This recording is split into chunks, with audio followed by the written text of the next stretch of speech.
அனைவருக்கும் காலை வணக்கம். இந்த வீடியோவில் +2 வேதியியல் பாடத்தில் அலகு எண் 8 அயனி சமநிலை என்ற பாடத்தில் புக் பேக் கொஸ்டினில் 6வது கொஸ்டினாக ஒரு கொஸ்டின் கொடுத்துருக்காங்க. அதாவது ஒரு நீர் மாதிரி உள்ள ஹைட்ராக்சைடு அயனியோட செறிவு கொடுத்துருக்காங்க. 2.5 × 10⁻⁶ m என கொடுத்துருக்காங்க. கரைசலோட தன்மையை கண்டறிய சொல்கிறாங்க. அதாவது கரைசல் அமிலத்தன்மை கொண்டதா, காரத்தன்மை கொண்டதா அல்லது நடுநிலை கரைசலான்னு கண்டுபிடிக்க சொல்கிறாங்க. அதுக்கு நமக்கு pH மதிப்பு தெரிஞ்சுனாக்கா அதை பேஸ் பண்ணி pH 7ஆக இருந்தால் நடுநிலை கரைசல்னும், pH 7ஐ விட குறைவாக இருந்தால் அமில கரைசல்னும், pH 7ஐ விட அதிகமாக இருந்தால் கார கரைசல்னு நம்மளால் சொல்ல முடியும். இந்த கணக்கை பொறுத்த வரைக்கும் நமக்கு நேரடியாக pH மதிப்பை கண்டுபிடிக்க முடியாது. என்ன காரணம்னு பார்த்தோம்னா ஹைட்ராக்சைடு அயனியோட செறிவு கொடுத்துருக்காங்க. அப்போ pOH மதிப்பு தான் ஃபஸ்ட்டு கண்டுபிடிக்கணும். அதாவது கொடுக்கப்பட்டுள்ளது OH- அதாவது ஹைட்ராக்சைடு அயனியோட செறிவு என்பது 2.5 × 10⁻⁶. pOHக்கு ஃபார்முலா நமக்கு ஏற்கனவே தெரியும். pOH = log OH-. அதாவது OH- அயனியோட செறிவு நமக்கு தெரியும். அடுத்த ஸ்டெப்பில் அப்படியே எடுத்து சப்ஸ்டியூட் பண்ணிக்கோங்க. -log 2.5 × 10⁻⁶. அடுத்து அப்படியே இதை பெருக்கல் இருக்குது. அப்போ லாகில் ப்ளஸில் மாற்றி எழுதிக்கலாம். மைனஸ் பொதுவாக வெளியில் எடுத்துகிட்டு 2.5 + log 10⁻⁶. அடுத்த ஸ்டெப்பில் அப்படியே பாருங்கள், இந்த பவரில் இருக்கக்கூடிய -6 அப்படியே முன்னாடி வந்துருச்சு. மைனஸ் பொதுவாக வெளியில் இருக்குது. log 2.5 -6 அப்படியே முன்னாடி வந்ததுனால -6 log 10. அடுத்து நமக்கு ஏற்கனவே தெரியும் log 10ஓட மதிப்பு 1.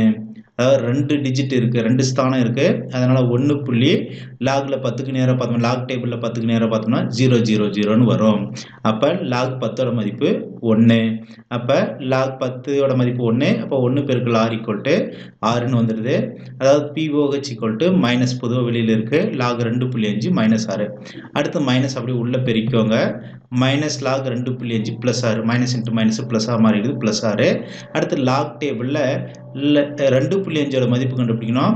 அதாவது இது ஒரே ஸ்தானம் இருக்குது. அப்போ 0.25க்கு நேராக கண்டுபிடிச்சோம்னாக்கா நமக்கு ஒரு மதிப்பு வருது. அதாவது -0.3979ன்னு வருது. +6 இந்த சாம்பாட்டில் இருக்குது அப்படியே வருது. இப்போ +6லேருந்து -0.3979 கழிக்கும் போது நமக்கு pOHோட மதிப்பு என்ன கிடைக்குதுன்னா 5.6021 கிடைச்சிருது. முதல் படியில் pOH மதிப்பு கண்டுபிடிச்சாச்சு. அடுத்து pH மதிப்பு கண்டுபிடிக்கணும்னாக்கா நமக்கு ஏற்கனவே தெரிஞ்ச ஒரு தொடர்பு இருக்குது. pH + pOH = 14. pHயும் pOH மதிப்பு கொட்டணும், 14ங்கிற மதிப்பு கிடைக்குது. இந்த சாம்பாடு நம்ம ஏற்கனவே ஒரு டெரிவேஷனில் பார்த்துருக்கோம். இந்த சாம்பாட்டில் மாற்றி எழுதும்போது pH = 14 - pOH. இந்த சாம்பாட்டில் pOH மதிப்பு நம்ம கண்டுபிடிச்சி வச்சுருக்கோம் ஏற்கனவே. அந்த மதிப்பு எடுத்து பிரதிட்டுக்கோங்க. அப்போ pH = 14 - 5.6021. இது ரெண்டையும் கழிக்கும்போது pH மதிப்பு என்ன வருதுன்னா நமக்கு 8.3979ன்னு வருது. அதாவது pHோட மதிப்பு 7ஐ விட அதிகமாக இருக்குது. எனவே கொடுக்கப்பட்டுள்ள கரைசல் என்பது கார கரைசல். அதாவது ஹைட்ராக்சைடு அயனியோட செறிவு 2.5 × 10⁻⁶ m என இருந்தால் pH மதிப்புங்கிறது 8.3979ன்னு வருது. அதாவது கார கரைசல் ஆகும். என்ன நமக்கு கொஸ்டினில் கேட்டிருக்காங்கன்னா ஹைட்ராக்சைடு அயனியோட செறிவு கொடுத்துட்டு கரைசலோட தன்மையை கேட்டிருக்காங்க. அதாவது அமிலத்தன்மை கொண்டதா, காரத்தன்மை கொண்டதா அல்லது நடுநிலை கரைசலான்னு கேட்டிருக்காங்க. இந்த எடுத்துக்காட்டுக்கு பொறுத்த வரைக்கும் கார கரைசல். என்ன காரணம் பார்த்தோம், pH மதிப்பு 8.3979ன்னு வரதுனால இந்த ஹைட்ராக்சைடு அயனியோ செறிவு கொண்ட கரைசல் என்பது கார கரைசல் ஆகும். இந்த வீடியோவை பார்த்ததுக்கு நன்றி. தேங்க்யூ ஃபார் வாட்சிங்.